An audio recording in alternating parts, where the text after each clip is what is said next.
Amém. Deus abençoe nossas crianças. Abra sua Bíblia, querido. Livro de Gênesis, Gênesis capítulo 16.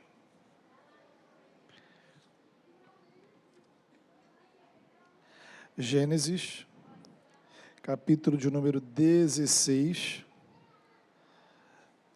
Nós vamos ler a partir do versículo de número 1. A palavra de Deus já está aí projetada para você. Se tiver sua Bíblia também para abrir aí, sempre importante esse processo. Diz assim, palavra do Senhor. Ora, Sarai, mulher de Abrão, não lhe dera nenhum filho. Como tinha uma serva egípcia chamada Agar, disse a Abrão: já que o Senhor me impediu de ter filhos, possua a minha serva. Talvez eu possa formar família por meio dela. Abraão atendeu a proposta de Sarai. Quando isso aconteceu, já fazia 10 anos que Abrão, seu marido, vivia em Canaã. Foi nessa ocasião que Sarai, sua mulher, lhe entregou sua serva egípcia Agar. Ele possuiu Agar e ela engravidou. Quando se viu grávida, começou a olhar com desprezo para sua senhora. Então Sarai disse a Abrão: caia sobre você a afronta que vem sofrendo. Coloquei minha serva em seus braços, e agora que ela sabe que engravidou, despreza-me. Que o Senhor seja o juiz entre mim e você. Respondeu Abrão a Sarai: sua serva está em suas mãos. Faça com ela o que achar melhor. Então Sarai tanto maltratou Agar, que esta acabou fugindo. O anjo do Senhor encontrou Agar perto de uma fonte no deserto, no caminho de Sur, e perguntou-lhe: Agar, serva de Sarai, de onde você vem? Para onde você vai? Respondeu ela: estou fugindo de Sarai, a minha senhora. Disse-lhe então o anjo do Senhor: volte a sua senhora, sujeite-se a ela. Disse mais o anjo: multiplicarei tanto os seus descendentes, que ninguém os poderá contar. Disse-lhe ainda o anjo do Senhor: você está grávida e terá um filho, e lhe dará o nome de Ismael, porque o Senhor a ouviu em seu sofrimento. Ele será como o jumento selvagem, sua mão será contra todos, e a mão de todos contra ele. E ele viverá em hostilidade contra todos os seus irmãos. Este foi o nome que ela deu ao Senhor que lhe havia falado: tu és o Deus que me vê. Pois dissera: teria eu visto aquele que me vê? Por isso o poço que fica entre Cádiz e Bered foi chamado Beer-Lahai-Roi. Agar teve um filho de Abrão, e este lhe deu o nome de Ismael. Abraão estava com 86 anos de idade, quando Agar lhe deu Ismael. Amém. Queridos, o livro de Gênesis poderia ter como subtítulo seguinte expressão: histórias de famílias desajustadas. Se a sua família tem problema, com certeza você vai se identificar com o livro de Gênesis. Na verdade, depois de você dar uma olhada na história de Caim e Abel, as filhas de Ló, Saul, Jacó, os irmãos de José, talvez até você conclua que a sua família é maravilhosa, perfeita. Sua família é uma bênção, e você aí reclamando. Veja o texto de hoje.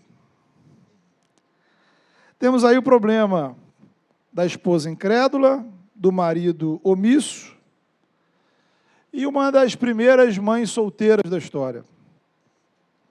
Então vamos dissecar a história pelas perspectivas dos personagens. Comecemos por Sara. Já havia se passado em torno de 11 anos desde quando o Senhor foi ao encontro de Abrão e o chamou para ir a uma nova terra, porque dele o Senhor faria uma grande nação. Ou seja, mais ou menos 11 anos que Abraão e Sara conviviam com a promessa de que Deus faria de Abraão uma grande nação, uma grande descendência. Uma descendência tão grande quanto a areia do mar e as estrelas do céu. Mas de onde viriam esses filhos se Sara, a esposa de Abraão, permanecia sem filhos? Ao que tudo indica, naquela altura dos acontecimentos, ela não podia mais ter filhos. Se Abraão fosse ter filhos, certamente não seriam dela. Possivelmente você já passou por uma situação análoga a essa de Sara, né? Você ouve Deus te apontando um caminho. Deus te dá uma direção. Deus te faz uma promessa. Deus falou e você tem convicção no coração. O problema certamente não está em Deus, não está na palavra de Deus. O Senhor confirmou que é isso mesmo que Ele quer para você. Só que o tempo passa. O tempo passa, as circunstâncias vão se alterando e a gente começa a ficar impaciente. E de repente algumas ideias estranhas começam a surgir dentro da sua cabeça. Surgem dúvidas, surgem questionamentos. E começamos a tirar algumas conclusões a partir do nosso próprio entendimento das coisas. Das duas, uma. Ou Deus falou errado, ou eu interpretei errado o que Deus falou comigo. Se Deus não erra, óbvio, o problema está comigo.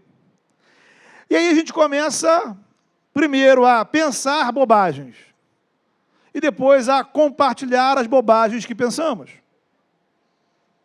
Um belo dia, Sara chega para Abraão e diz: Abraão, marido, tive uma ideia. Maridos, atenção. Lição número 1. Toda vez que a sua mulher chegar dizendo que teve uma ideia, você precisa começar a orar. Se apega com Deus, porque lá vem provação. Sara chega com uma grande ideia. E ela compartilha com seu digníssimo esposo as suas conclusões. Primeiro, o Senhor me impediu de ter filhos. Segundo, nós temos aí a nossa serva Agar, possua ela.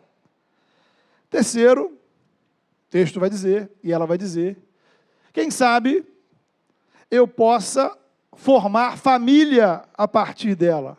Muito importante você observar esta frase de Sara. Eu possa formar família através dela. Essa ideia genial de Sara era usar Agar como uma espécie de mãe de aluguel. Eu sei que aos nossos olhos atuais, contemporâneos, isso tudo parece absurdo.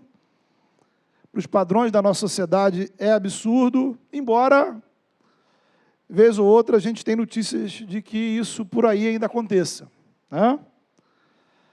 Agora, entenda que as pessoas que há 3.000 anos atrás, 4.000 anos atrás, ouviram essa história pela primeira vez, não acharam nada demais.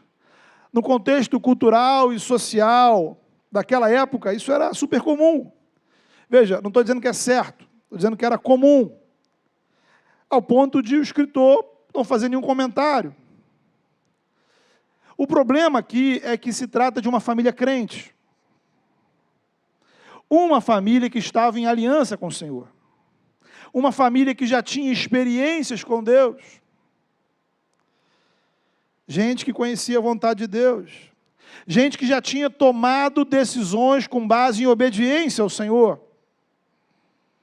Então tratava-se de um casal crente que estava rumo a decisões, atitudes com base em incredulidade.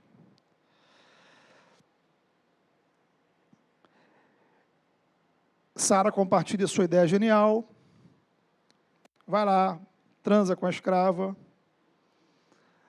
Não sabemos se ela insistiu ou não, se falou uma vez, o ponto é que o marido lhe deu ouvidos e Agar engravidou. E agora, Agar está orgulhosa, cheia de si. Eu estou grávida do chefe da casa. Eu sei que você não ficaria nem um pouco orgulhosa disso, mas, mais uma vez, considere a cultura lá do Oriente Médio de 4.000 anos atrás. E Agar começa a tirar onda com Sara, né? Ó, eu dei um filho ao chefe, né? Eu sou mais mulher que você, enfim. E aí, o meu filho vai ser o herdeiro de todas as riquezas de Abraão. Então, uma gravidez dura meses, os dias vão passando, as pessoas vão comentando, aquele papo rolando. Sara não aguentou. Versículo 5, ela chega para o marido e diz: caia sobre você a afronta que vem sofrendo. Opa, dona Sara. Vamos parar nesse momento aqui. Vamos com calma. A ideia foi de quem mesmo? Quem é que trouxe a ideia genial de formar uma família a partir da filha de Agar? Quem pediu essa gravidez? Olha que interessante quando ela diz assim: o Senhor seja juiz entre mim e você. Como assim entre mim e você? Ambos eram cúmplices daquela decisão. Fruto de uma ideia que ela teve. Infelizmente, Abraão não fala nada. Ao contrário, ele vai dizer no versículo 6, a serva está nas suas mãos, faça com ela o que você quiser.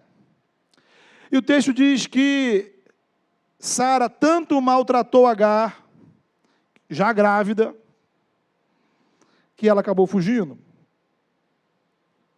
E aí, diante desse cenário, eu queria destacar para você 2 equívocos de Sara, que merecem a nossa reflexão. O primeiro, e óbvio, foi a impaciência de Sara, que a levou à desobediência. Então, a verdade é que eles tentaram dar uma ajudinha ao Senhor, né? Será que talvez Agar não seria um instrumento nas mãos de Deus? Veja, querido, não é apenas Abraão e Sara que agem dessa forma. Não sei você, mas eu já passei momentos em que a angústia, a ansiedade, a falta de fé me levaram a tentar dar uma ajudinha ao Senhor. Talvez também você já passou por isso. Eu não sei como foi a sua experiência, mas no meu caso, no final das contas, a bênção do Senhor chegou exatamente como deveria chegar, e eu fiquei constrangido, me achando idiota. Porque bastava eu esperar, bastava eu crer, bastava eu confiar. Mas como é difícil esperar, não é verdade? Por isso, o X da questão é você perceber que isso pode estar acontecendo com a sua vida em vários cenários.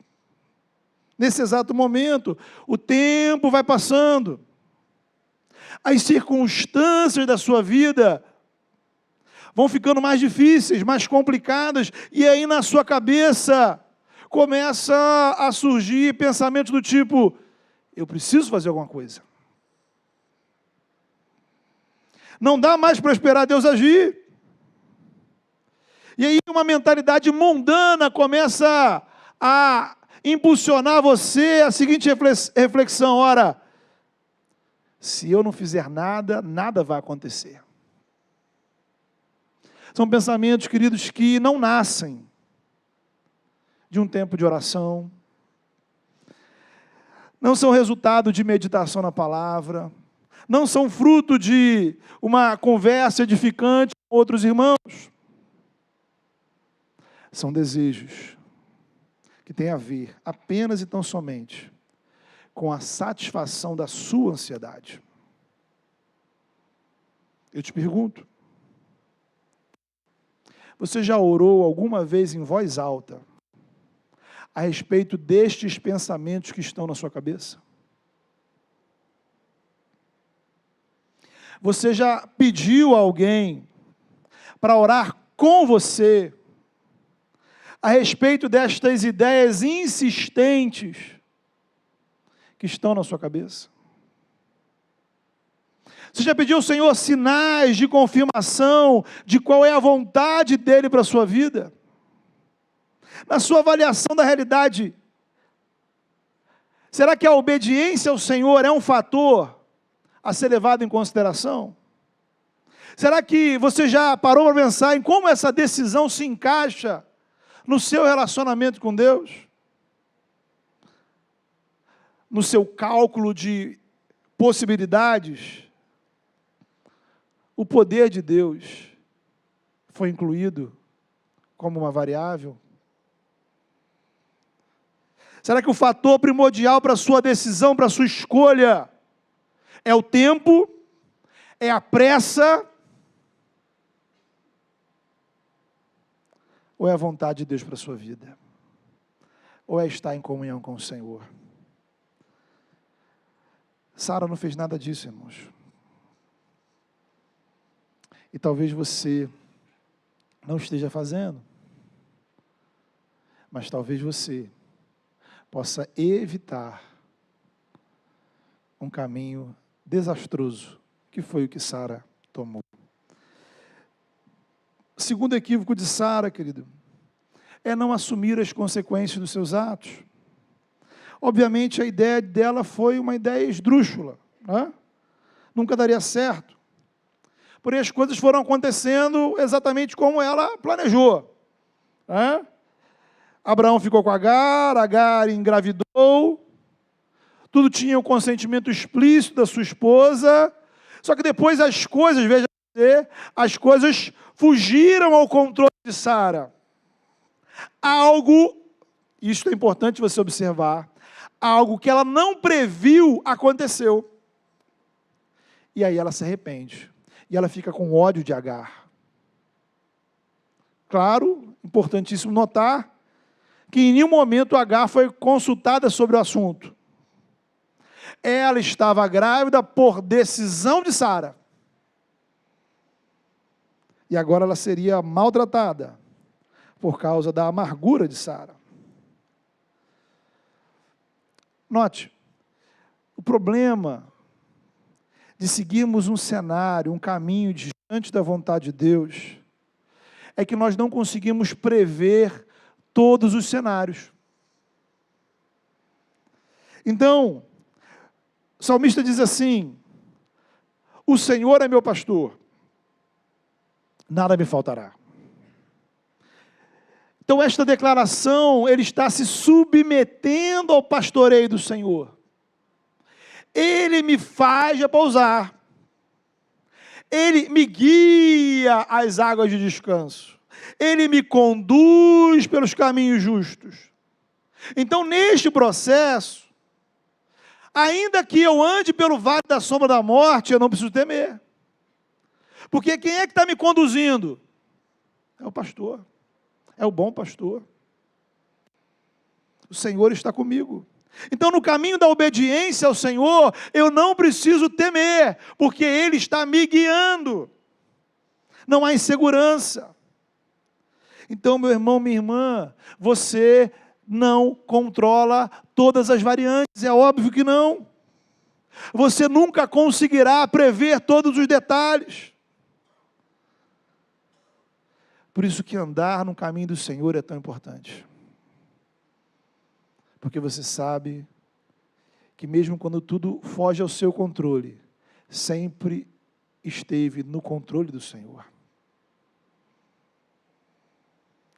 Decisões baseadas no meu próprio coração, nos meus desejos, na minha razão, me levarão a caminhos desconhecidos e imprevisíveis, e quando der errado, aí eu preciso ter a humildade de admitir, eu errei. Se você parar para pensar, é disso que se trata a confissão de pecados. É você admitir em oração, Senhor, eu errei. Senhor, eu fiz o que eu não devia fazer. Eu não levei sua vontade a sério. Eu não escolhi o caminho da obediência. Eu agi na ansiedade. Eu agi no impulso. Eu agi na pressão. Eu não esperei a vontade de Deus. Não esperei o tempo de Deus. Eu me precipitei e eu me dei mal. Será que você não deveria fazer essa oração? Será que você não deveria colocar isso diante de Deus? Será que você não deveria ter essa humildade e dizer, Senhor, eu fiz algumas escolhas, eu segui alguns caminhos, eu tomei algumas decisões, baseadas apenas na minha vontade, e deu errado.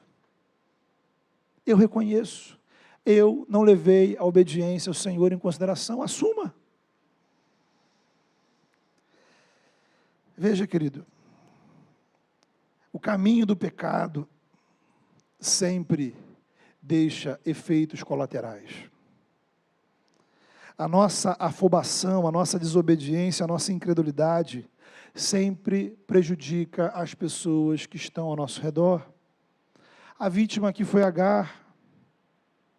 Uma criança foi gerada por causa dessa confusão. Então a gente pode olhar para essa história e fazer diferente.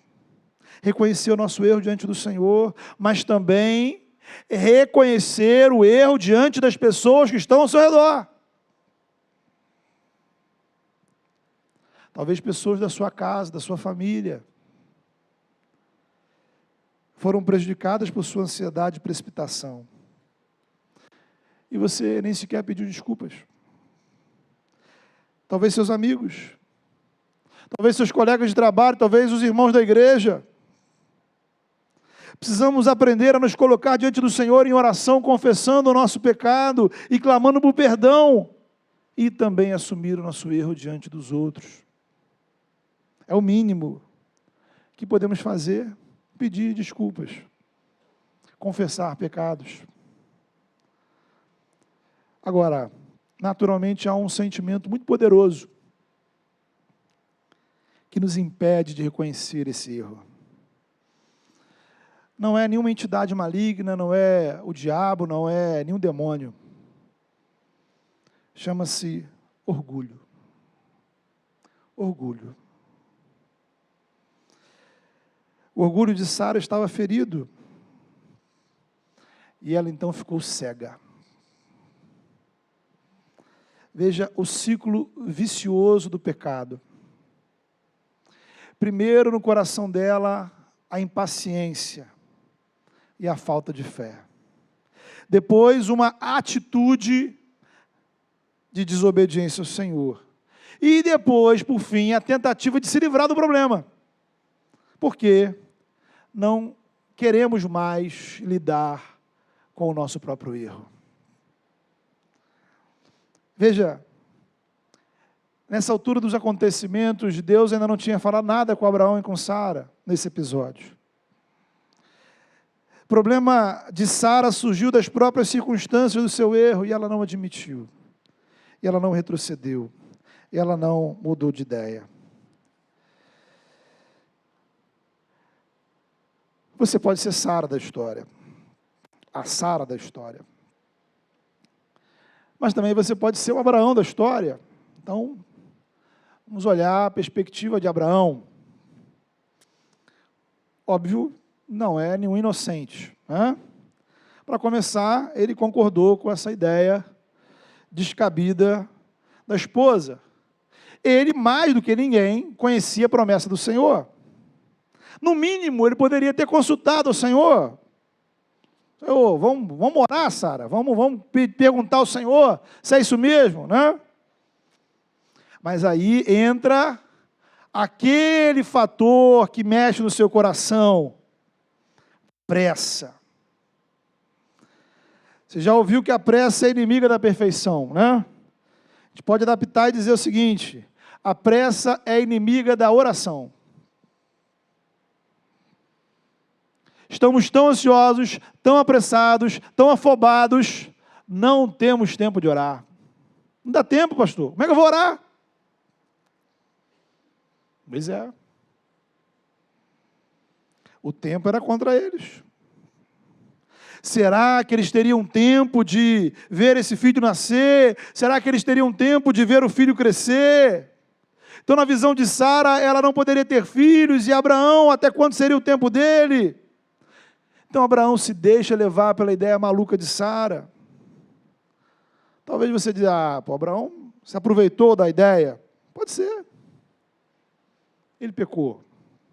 Ele errou. Pecou não apenas sexualmente, mas pecou porque buscou a bênção de Deus fora da vontade de Deus. Ele quis encontrar a bênção de Deus através de um atalho. Não pelo caminho da fé, não pelo caminho da dependência, não pelo caminho da obediência, não pelo caminho da confiança. E depois, na mesma história, ele errou de novo. Sara fica com ciúme, Abraão lava as mãos.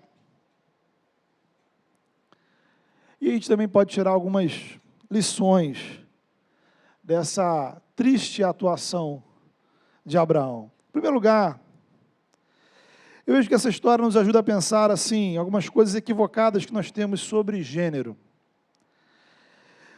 Muitas vezes nós ouvimos aqueles que se inclinam para a importância do papel do homem, dizer que uma família abençoada depende de um homem forte e crente. Outros que se inclinam para a valorização da mulher, afirmar que mulheres sábias e fortes são a base para uma família estruturada. Acontece que Gênesis apresenta para a gente nenhum homem forte, nem nenhuma mulher forte. Todo mundo fraco. Homens e mulheres pecadores, desobedientes, confusos, mas que, ao mesmo tempo, são alvos da graça do Senhor, chamados pelo Senhor ao relacionamento com Ele, vocacionados a fazer parte dessa linda história de salvação. Então, eu diria que Abraão está longe de ser exemplo de um bom marido. Mas, apesar disso, pela graça de Deus, foi abençoado. Deus guardou a família de Abraão. Apesar dos seus inúmeros erros como marido, ele era uma pessoa crente. Talvez, no seu padrão de crente, Abraão não se encaixa. Já parou para pensar nisso? Como às vezes os nossos padrões de crente, nem alguns personagens bíblicos seriam aprovados? Então, não sei se você sabe, crentes erram. Essa pessoa do seu lado aí, ó, pra caramba. A que está na sua frente, campeão de erros. Todo errado. É assim, irmãos. Mas essa é a beleza da graça de Deus. Homens e mulheres pecadores, falhos como a gente, alguns que falharam mais do que eu e você. Mas Deus não desistiu deles. Abraão está na Bíblia como exemplo de fé. Não como exemplo de marido, como exemplo de fé. A história de Abraão e Sara não se resumiu a esse evento, e aqui eu queria compartilhar com você um princípio que eu entendo ser fundamental. Para você olhar para si mesmo, para você olhar para o outro. Um princípio que eu aprendi com um amigo. Ninguém é uma coisa só. Imagine você que essa fosse a única história de Abraão na Bíblia. O que a gente acharia de Abraão? É um pervertido, péssimo homem.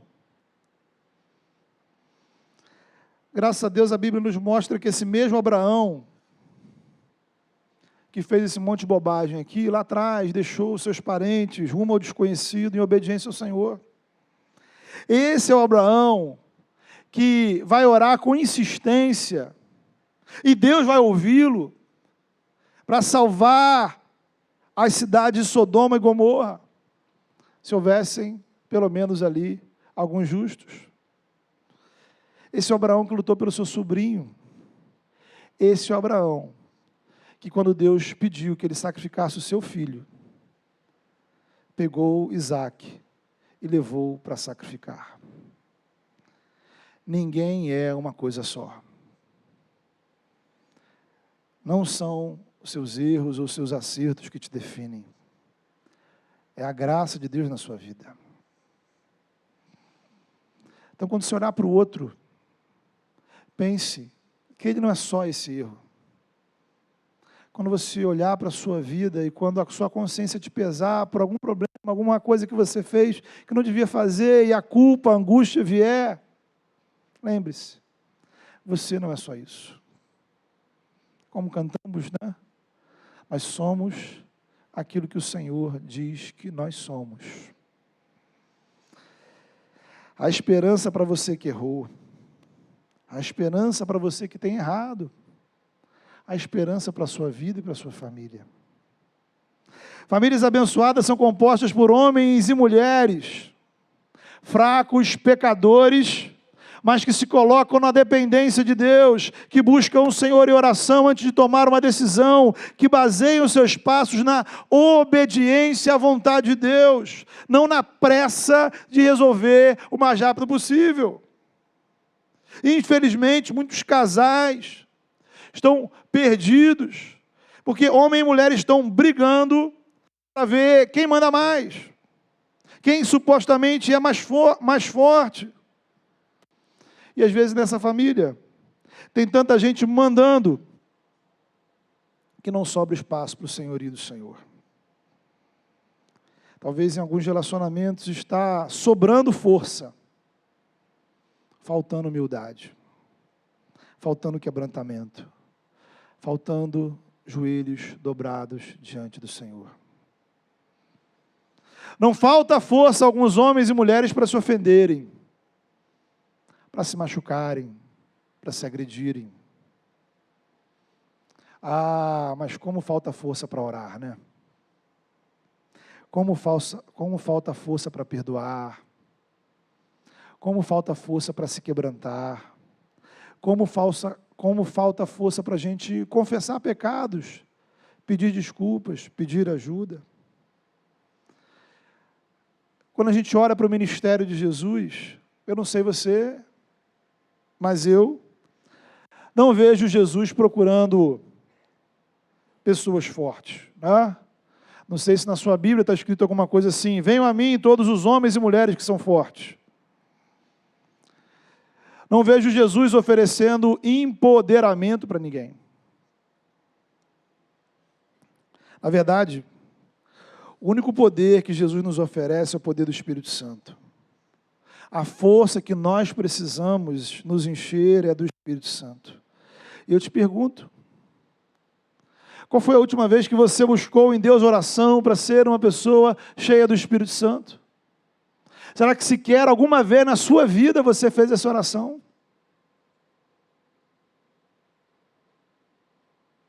Tem alguma coisa errada?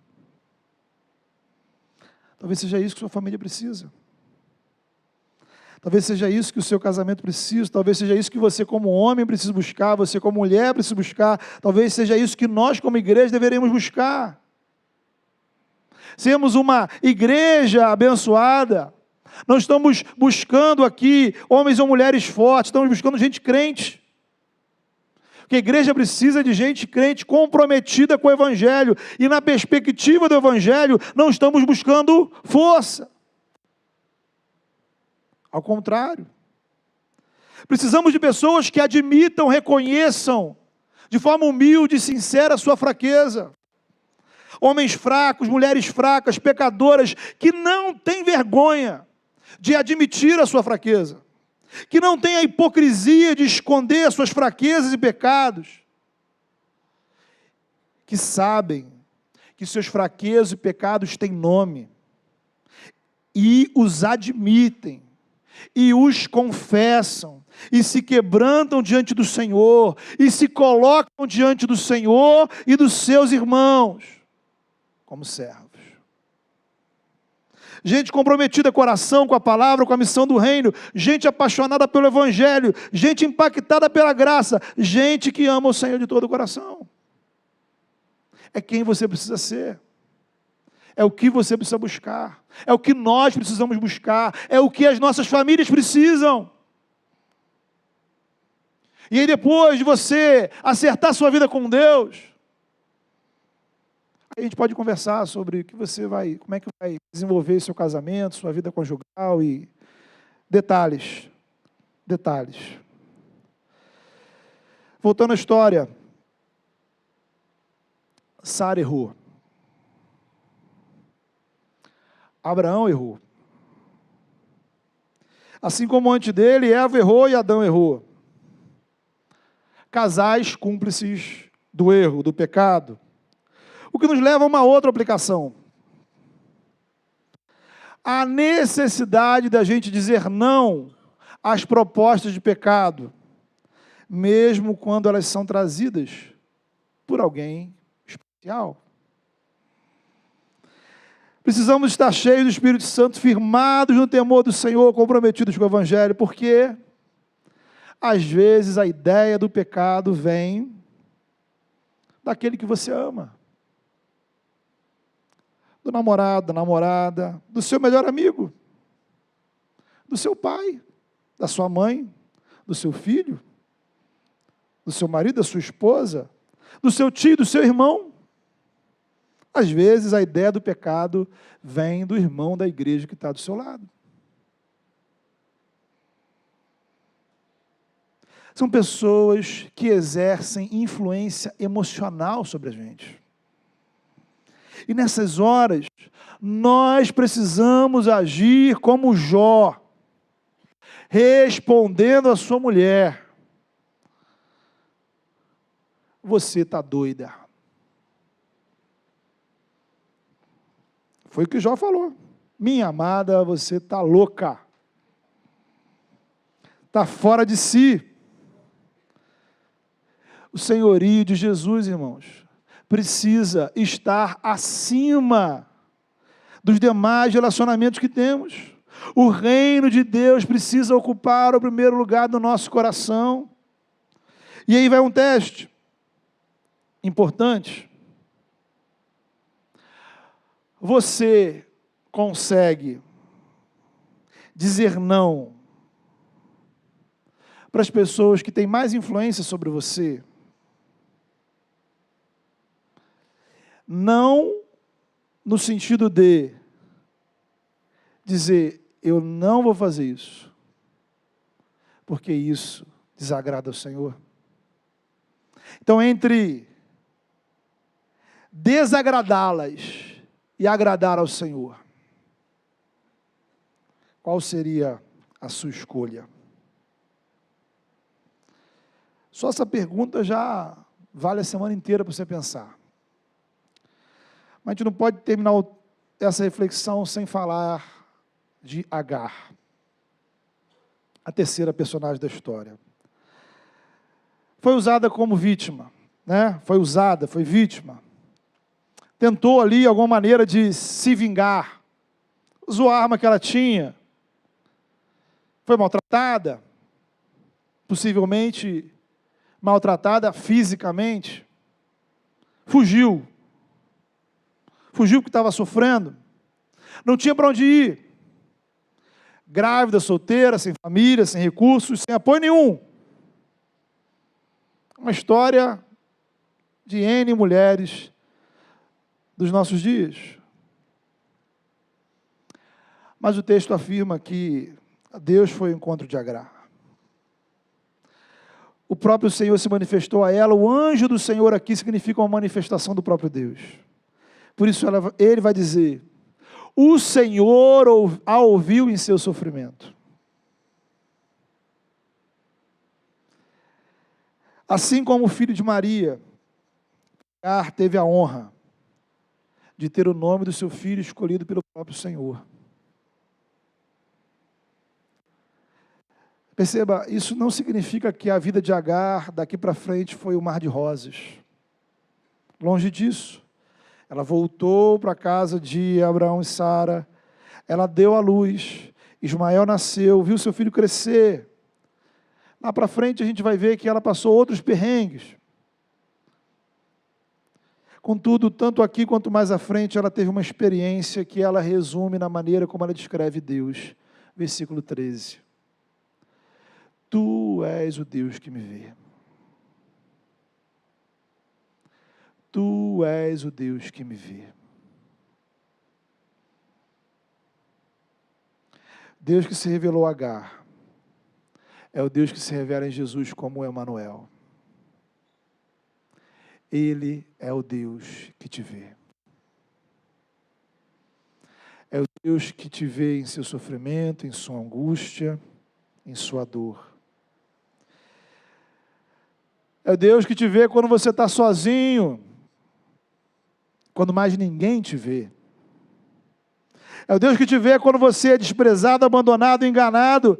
É o Deus que te vê quando a violência, quando a crueldade, a maldade desse mundo te alcança. Ele é o Deus que vê as lágrimas daqueles que choram escondidos.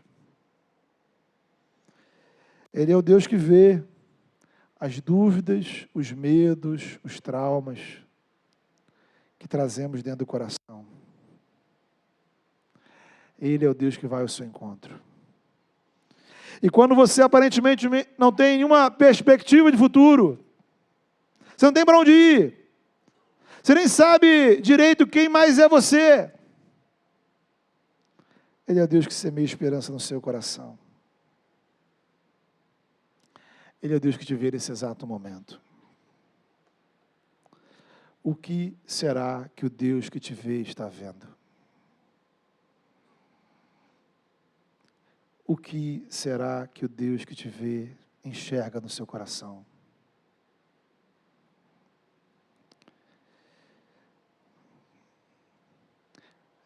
Eu e você estamos diante daquele que nos vê. Por isso, feche seus olhos. Diga para aquele que te vê sua dor, sua angústia, seu medo, suas dúvidas, seu pecado, as ansiedades que pressionam o seu coração,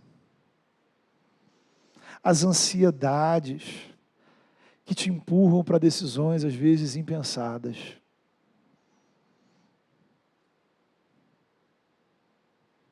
A humilhação, a dor, as feridas que você traz de erros e decisões que outros tomaram. Você está diante do Deus que te vê. Apresente o seu coração ao Senhor. Fale com o Senhor nessa hora. Ele te vê e Ele se importa. Ele te vê e Ele que quer, nessa noite, te dar esperança de uma nova realidade de vida. Fale com o Senhor.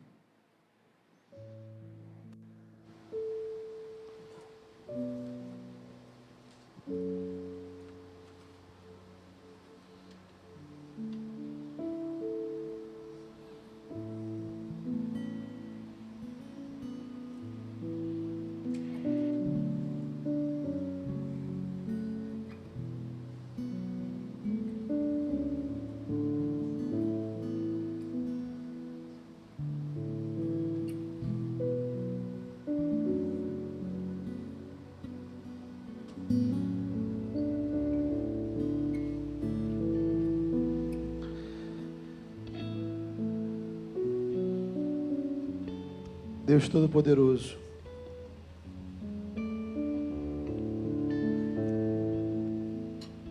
toda honra, toda glória seja o teu nome, Senhor. Senhor, louvado seja o teu nome, porque o Senhor é o Deus que nos vê. Sim, o Senhor vê os nossos pecados. O Senhor vê as nossas decisões impensadas. O Senhor sabe exatamente as bobagens que estão em nossa mente. E quantas decisões e ações, ó Pai, nós temos tido que ignoram completamente a Tua vontade, Senhor.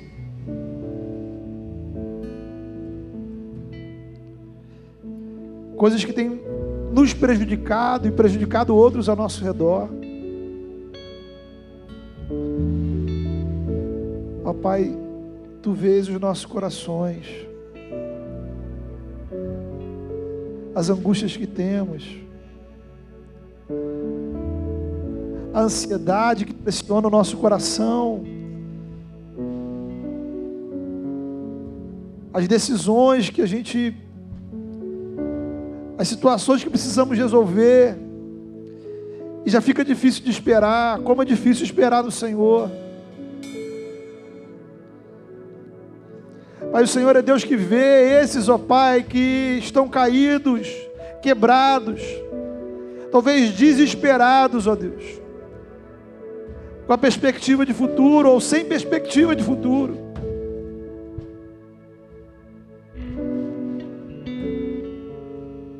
Tu és o Deus que vê as nossas feridas mais profundas, ó Pai.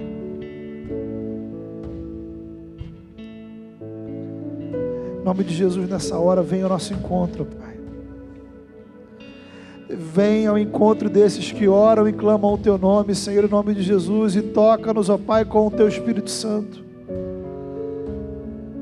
Toca-nos com a Tua graça, toca-nos com o Teu renovo, toca-nos, ó Pai, com a Tua bênção. Toca-nos, ó Pai, com a bênção, Senhor, da paz que excede todo o entendimento. Toca-nos, ó Pai, com a graça da cura, Senhor, da cura emocional, da cura espiritual, da cura familiar, da restauração. Preenche-nos, ó Pai, com o Teu amor, para que toda angústia, toda amargura possa, Senhor, ser suplantada, Senhor, pela Tua graça, pelo Teu amor, pela alegria da salvação. Que toda ansiedade, Senhor, seja coberta, Senhor, pela confiança na Tua providência, no Teu cuidado. Que todo pensamento, ó Pai, que tem surgido em nossa mente e nos impulsionado em direções contrárias à Tua vontade, em nome de Jesus, ó Pai, dá-nos a força, a graça, a condição de dizermos não a nós mesmos, ó Pai, de resistirmos, ó Pai, às tendências do nosso coração e a darmos passos, ó Pai, em obediência ao Senhor. Senhor, em nome de Jesus, impulsiona-nos, ó Pai, a sermos homens e mulheres cheios do Teu Espírito, cheios da Tua graça, mais comprometidos em buscar o Senhor. Leva-nos, ó Pai, a esse momento, a esse espaço onde a gente admite as nossas fraquezas, para buscar força no Senhor, ó Pai. Abençoa, Senhor, aqueles que oram assim nesse momento.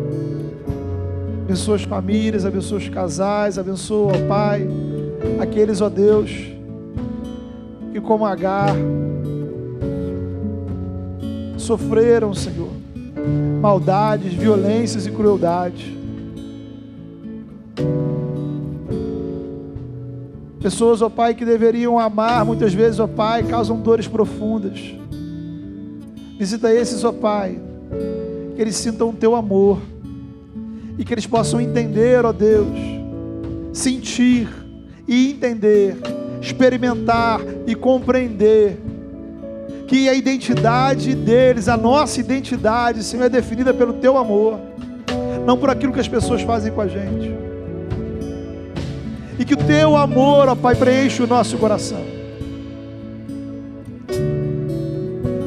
para que possamos sorrir, para que possamos ser felizes, para que possamos, ó Pai, caminhar servindo ao Senhor. Restaura-nos, ó Pai, visita-nos, ó Pai, toca-nos, ó Pai, cura-nos, ó Pai, liberta-nos, transforma, visita a nós e as nossas casas, em nome de Jesus.